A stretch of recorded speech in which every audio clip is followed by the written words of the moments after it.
Bueno, muchas gracias por esa pregunta tan excelente, ¿no? Y sobre todo que creo que sociológicamente tiene un contenido muy potente la pregunta que estás realizando.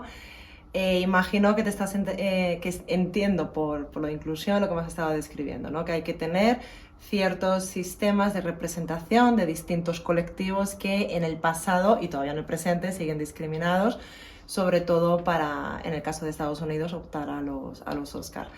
A mí me parece que desde luego es una medida muy acertada. Es una medida muy acertada porque tradicionalmente la gente que ha producido sobre todo cuestiones como películas, por ejemplo, estaban mayoritariamente protagonizadas por hombres.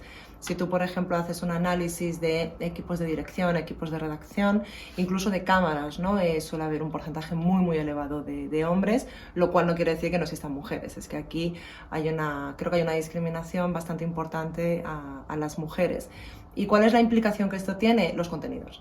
Los contenidos se sabe que son distintos cuando es un hombre el que, por ejemplo, hace las redacciones o hace lo que son los guiones, a cuando es una mujer, ¿no? Las perspectivas siempre son distintas y además, en el caso de las mujeres, como grupo que ha sido tradicionalmente discriminado, tiene una visión diferente a la hora de abordar determinadas escenas o a la hora de, por ejemplo, definir los contenidos de los personajes, ¿no? Entonces, claro, hombres y mujeres siempre son diferentes. No significa que uno sea mejor que otro, sencillamente es que son distintos.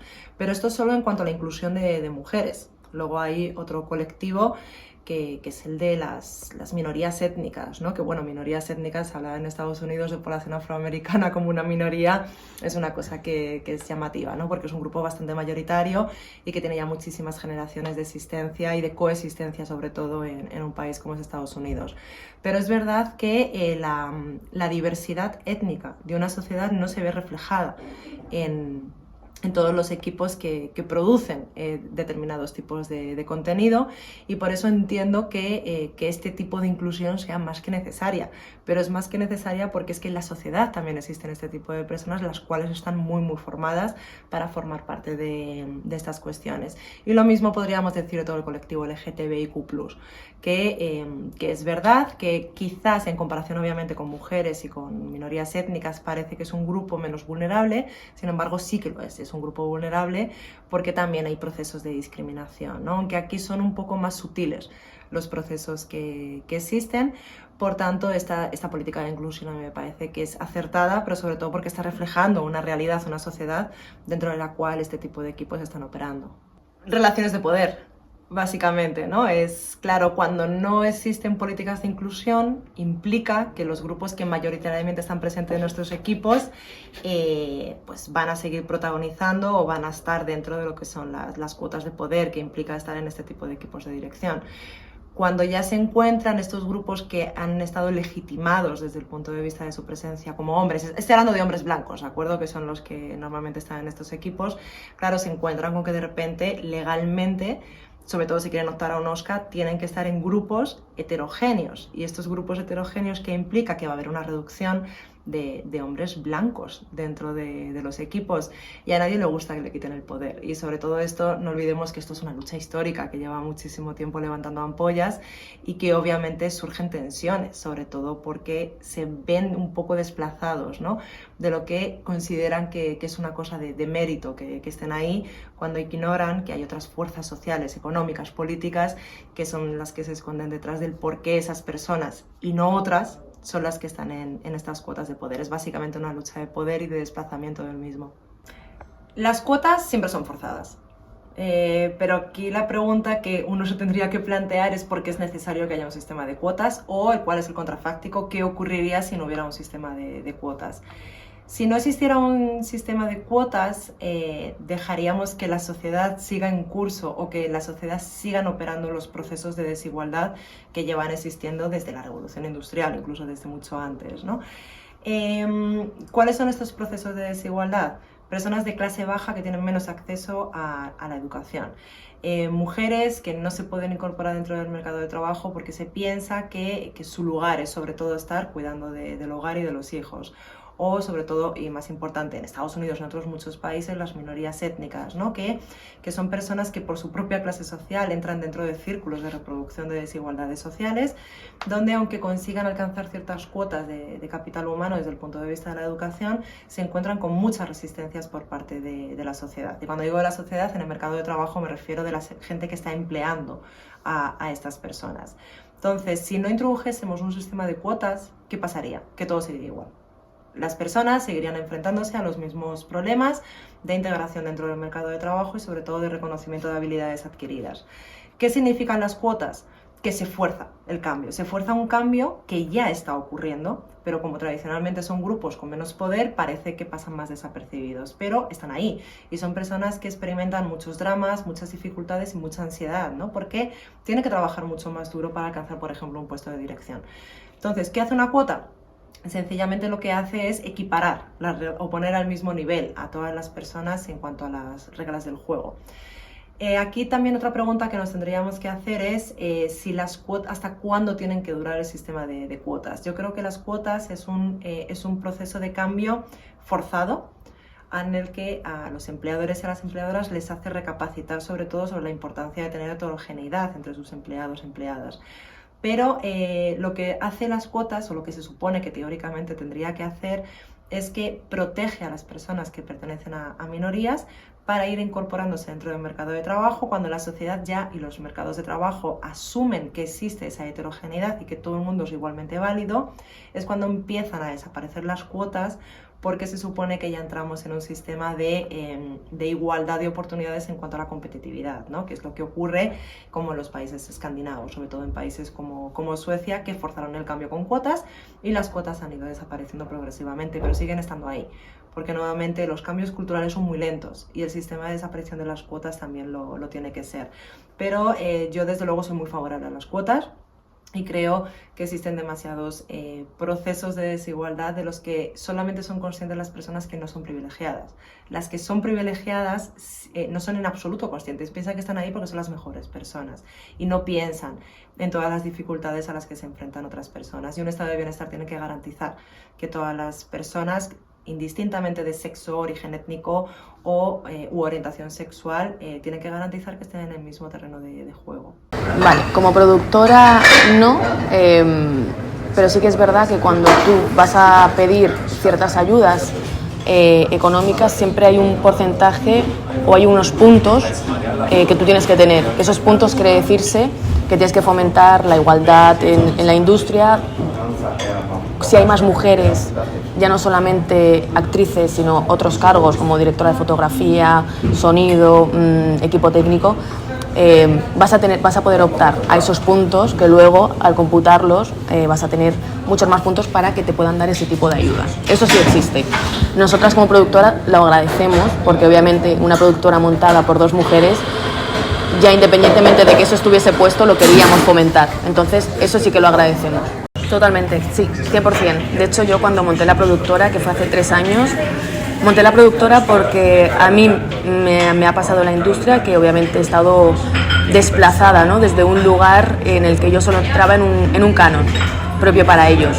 Cuando yo monté la productora sabía perfectamente que si entraban proyectos, la prioridad eran proyectos de mujeres interesantes y proyectos donde haya gente diversa que pueda contar historias totalmente distintas a lo que han podido contar a lo largo de sus carreras. Eso quiere decir que hay mucho casting, pero encuentras a los actores y al equipo adecuado. Solamente hace falta buscar e indagar, pero sí que es verdad que yo nunca voy a dejar de lado la parte artística o la parte del talento, por el mero hecho de solamente meter a alguien forzosamente. O sea, hay un trabajo detrás donde tienes que tener la voluntad y la honestidad de dedicarte en cuerpo y alma para encontrar esos actores porque están. Lo que pasa que es más fácil contratar a una persona blanca porque estamos en España y sabes que hay más blancos y tienes más oportunidad de que accedan a ese personaje que el mero hecho de hacer un buen casting o de preocuparte y enriquecer el proyecto, pero siempre y cuando desde que todo el mundo venga a trabajar, ¿no? Porque al fin y al cabo nosotras en Quiet siempre lo decimos, la persona que está es porque vale, no es una cuestión de meter por meter. Pero desde nuestro caso, totalmente estamos muy concienciadas en eso y de hecho hay un último proyecto que hemos hecho que se llama Rubio Cobrizo. Yo cuando leí el guión me fascinó y quería contar esa historia. De hecho, las dos actrices protagonistas, que son María Barranco y Elisa Matilla, cuentan una historia desde la España profunda y yo obviamente dije, a ver, yo aquí no puedo meter a una persona china, ¿no?, para contar este personaje, pero sí que había otros personajes donde yo puse en bandeja y puse, bueno, pues hablé con el director, le dije, oye, mira, creo que este personaje podría hacerlo una persona, no quiero decir racial, porque a mí la palabra racial no me gusta, de otro origen, y una persona negra, y encontramos a una chica maravillosa y hace de periodista, ¿no? Pero sí que y él me dijo una cosa muy interesante, y él me dijo, fíjate, Mina, qué curioso, te lo agradezco mucho que me lo hayas dicho, porque esa no era mi lucha era otra, era, ¿no?, el colectivo LGTBIQ+, pero mi lucha sí que es esa, y poder generar sinergias y luchar en común fue muy bonito, muy interesante, entonces creo que es importante hablar de ello constantemente. Creo que no está siendo forzada, lo que sí que creo es que hay mucho racista. ¿Por qué te digo esto? Porque todos los proyectos donde ha habido muchísima crítica a los personajes principales, que al final han sido protagonizados, y voy a poner un claro ejemplo porque de esto he hablado mucho, La Sirenita, ¿no? La Sirenita, cuando yo supe quién era la actriz, yo de hecho la conozco porque he seguido su carrera musical, me parece que tiene un vozarrón increíble. Entonces, ¿qué es lo que yo valoro como espectadora, como actriz? Que ella es el personaje, porque la Sirenita le quitan su voz y canta divinamente, ella lo tiene. Entonces, como yo puedo ver mucho más allá o quiero ver mucho más allá, con eso me vale, porque te están contando la esencia del personaje. Ahora bien, si tú como persona adulta de 25 años que has tenido un ideal en tu momento, en el año 93, donde has visto una película que de repente es blanca con el pelo rojo y tú quieres tener ese imaginario, me parece estupendo, ya lo has tenido. Ahora vienen generaciones distintas y vienen generaciones donde yo tampoco me he sentido representada con esa imagen que tuve en el año 93. Entonces quiero disfrutarme con mis 29 años con ese personaje que sé que no es una cosa forzada, porque la chica tiene talento. Entonces creo que también tienen que tener la libertad y la honestidad de poder decir y esperar a que salga el proyecto. ¿Por qué? Porque ahora todo el mundo habla de todo. Ahora todo el mundo tiene un criterio, las redes sociales están muy bien, pero sí que es verdad que yo no, por ejemplo, yo no tengo ni idea, ¿no?, de lo que es curar a un enfermo. Yo no soy médico, jamás voy a hablar desde la profesión del médico cómo tiene que hacer ciertas operaciones. Entonces creo que hay mucha gente que está hablando desde un lugar donde realmente no sabe tampoco cómo se está gestionando todo lo que hay detrás, el proceso, el trabajo de esa actriz. Tampoco se habla del personaje que va a interpretar Úrsula, y es una mujer blanca, y no es morada. O sea, quiero decir, pero creo que todo parte desde esa parte social de la sociedad racista, y creo que no hay que tenerle miedo a esa palabra, porque la gente se ofende mucho, muy rápido, cuando le dices que eres racista. Hay muchos privilegios. Yo, como mujer de origen marroquí y nacida en España, tengo muchos privilegios comparados con ciertas personas que viven en otras partes del mundo. Tú, como persona blanca, sabes que tienes unos privilegios, que tú tienes que ir reconociéndote, o por lo menos tener la voluntad de ir sabiendo que los tienes, porque hay otras personas que no lo van a tener.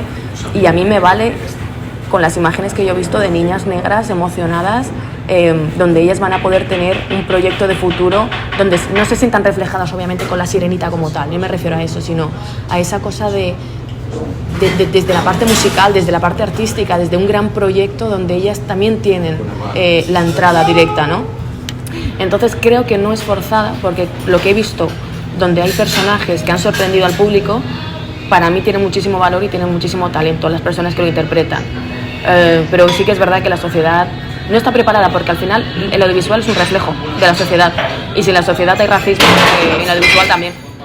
Me parece que viene bien siempre que no sea en detrimento de la trama, que aporte cosas nuevas desde la naturalidad y desde la normalidad, no darle foco a un colectivo concreto por ser de ese colectivo concreto, sino llamar a ese actor concreto que pertenece a ese colectivo concreto para hacer un personaje que no requiere una especificación en el guión concreta, ¿no? Me parece que eso es la verdadera inclusión, la naturalidad y la normalidad. Absolutamente, yo considero que, de hecho, parece ser que lo que a veces se llama inclusión forzada tiene que ver por esos terrenos, que al final tienen que meterlos sí o sí, de una manera a veces poco, en vez de enfocando la normalidad que te comentaba antes, como desde un punto de vista desde un punto de vista un poco artificial. Eso yo creo que repercute a veces negativamente, porque parece ser que si no incluyes un personaje de X características, ya estás excluyendo a cierta parte de la población. Y yo creo que se está notando considerablemente. Absolutamente, de hecho yo creo que a veces por llamar a un actor perteneciente a un colectivo no quiere decir que su trabajo vaya a ser superior, porque puede ser un actor perteneciente a un colectivo que su trabajo no esté a la altura por X razones, igual que si no pertenezca a ese sector, ¿sabes? Por ejemplo, se me ocurre, tú puedes llamar para hacer la protagonista de una comedia romántica igual a Maya Salamanca que a Berta Vázquez. ¿Por qué? Porque son actrices que pueden aportar lo mismo, da igual su color de piel o sus características físicas. Yo creo que hay que centrarse más en la normalidad y en que todos valemos para todo, yo creo, aunque eso es lo que yo creo que cuesta ver un poco.